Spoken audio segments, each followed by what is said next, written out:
Halo semua, saya adalah Pak Robert, guru bimbingan dan konseling di SMP Negeri 4 Gurun. Materi kita pada video kali ini adalah tentang cita-cita karirku. Apa itu karir dan apa bedanya dengan pekerjaan? Mari kita simak video berikut.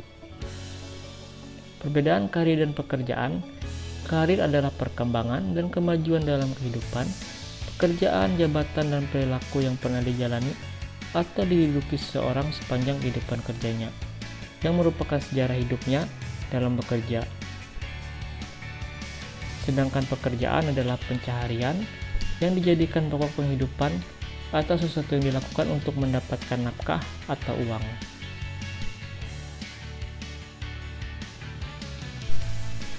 Seseorang yang tidak fokus membangun karir cenderung bekerja apa adanya, datang ke kantor, bekerja seperti biasa lalu pulang. Setiap hari mengerjakan apa yang sudah diperintahkan oleh atasan atau apa yang sudah tertulis dalam perjanjian kerja. Hal itu dilakukan dengan tujuan menerima gaji setiap bulannya. Yang terpenting, kemauan dan kebutuhan hidupnya bisa terpenuhi. Jika orang yang berfokus pada karir, cenderung mempunyai keinginan belajar yang tinggi, penuh inisiatif, dan berani mencoba hal-hal baru. Mereka rutin mengevaluasi kinerjanya. Jika ia merasa tempatnya bekerja atau belajar saat ini tidak bisa lagi membuatnya berkembang, ia akan mencari tempat baru untuk meningkatkan karirnya. Apa itu cita-cita? Cita-cita adalah suatu impian dan harapan seseorang akan masa depannya. Presiden pertama Indonesia, yaitu Bapak Insinyur Soekarno, pernah berkata, "Gantungkanlah cita-citamu setinggi langit, bermimpilah setinggi langit. Jika engkau jatuh, engkau akan jatuh di antara bintang-bintang." Bagi sebagian orang, cita-cita itu adalah tujuan hidup, dan bagi sebagian yang lain, cita-cita itu hanyalah sebuah mimpi belaka.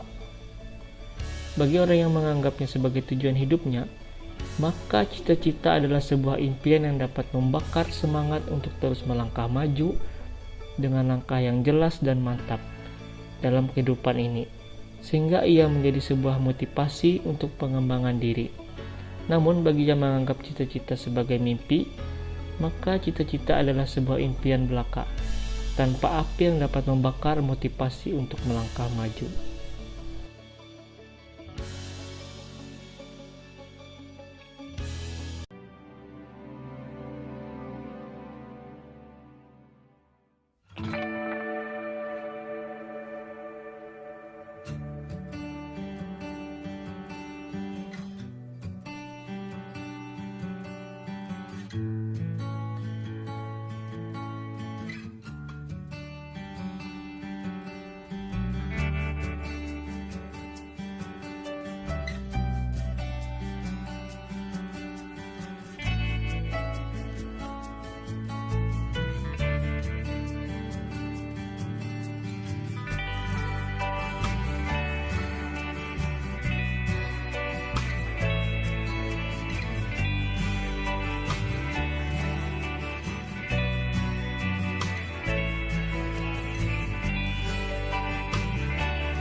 Tips agar cita-cita dapat tercapai dengan baik. Yang pertama, kenali kemampuan diri sendiri. Kemampuan seseorang berasal dari dirinya sendiri. Maka dari itu mulailah saatnya kita mengenali kemampuan di dalam diri kita agar cita-cita kita bisa tercapai. Yang kedua, fokus pada tujuan. Konsentrasikan dirimu pada tujuan yang akan kamu capai. Apabila kamu sudah fokus pada tujuan yang akan kamu capai, pasti akan dengan mudah kamu untuk mencapainya. Yang ketiga, konsentrasi penuh pada cita-citamu. Kita harus serius dengan cita-cita yang sudah kita pilih agar cita-cita tersebut dapat tercapai dengan mudah. Yang keempat, asah terus bakatmu. Kita harus mengasah potensi, kekuatan diri kita agar bakat yang kita miliki dapat berkembang. Seseorang yang mempunyai bakat yang baik akan lebih mudah untuk meraih cita-citanya. Yang kelima, berani mencari sesuatu yang baru. Kita harus berani mencari sesuatu yang baru di dalam diri kita agar kita mempunyai keberanian di dalam segala hal. Mencoba hal yang baru itu sangat baik, tetapi dalam hal yang positif. Yang keenam, kembangkanlah dirimu. Sebaiknya kita mengembangkan potensi diri kita agar kita menjadi seseorang yang akan menuju kesuksesan. Kembangkanlah hal-hal yang baik dalam diri kita dan musnahkanlah hal-hal buruk yang ada dalam diri kita. 7. Belajarlah dari orang sukses. Sebaiknya kita belajar dari orang-orang yang telah mengalami kesuksesan. Pelajarilah kiat-kiat sukses dari mereka dan contohlah mereka dalam hidup kita. Sikap yang harus ada di dalam diri agar cita-cita dapat tercapai. Yang pertama, terima apa adanya. Segala kekurangan pasti dimiliki semua manusia di bumi ini. Sekalipun itu orang pintar seperti Albert Einstein. Jadi kita harus tahu kekurangan diri kita dan mulai mengoreksi kekurangan itu sebaik mungkin. Yang kedua, jangan mudah putus asa. Hal yang paling sering kita temukan dalam mencapai suatu usaha adalah putus asa. Dikarenakan itu janganlah mudah putus asa karena hal itu merupakan ujian dari Tuhan untuk mengetahui tingkat kesabaran umatnya. Jadi sebisa mungkin menahan diri dari putus asa. Yang ketiga, siap menerima risiko. Segala usaha yang telah berhasil, yang belum berhasil pun pasti ada risikonya. Seperti anak balita yang baru belajar berjalan, pasti akan terjatuh. Tetapi dikarenakan adanya usaha, berlatih dan tak putus asa, akhirnya pun bisa. Yang keempat, syukuri hasil yang dicapai. Syukurilah hasil yang telah dicapai walaupun itu belum maksimal. Walaupun hasilnya itu baik, maksimal ataupun kurang, kita harus tetap mensyukuri karena itu hasil usaha dari kita sendiri. Cita-cita bukan seberapa tinggi dan seberapa besar, tetapi tentang seberapa besar keinginanmu untuk meraihnya. Tetap semangat untuk menggapai cita-citamu, jangan rusak impianmu dari hal yang tidak harus kamu lakukan. Karena setiap orang pasti tahu apa yang terbaik buat dirinya. Percayalah, usaha tidak akan pernah mengkhianati hasil.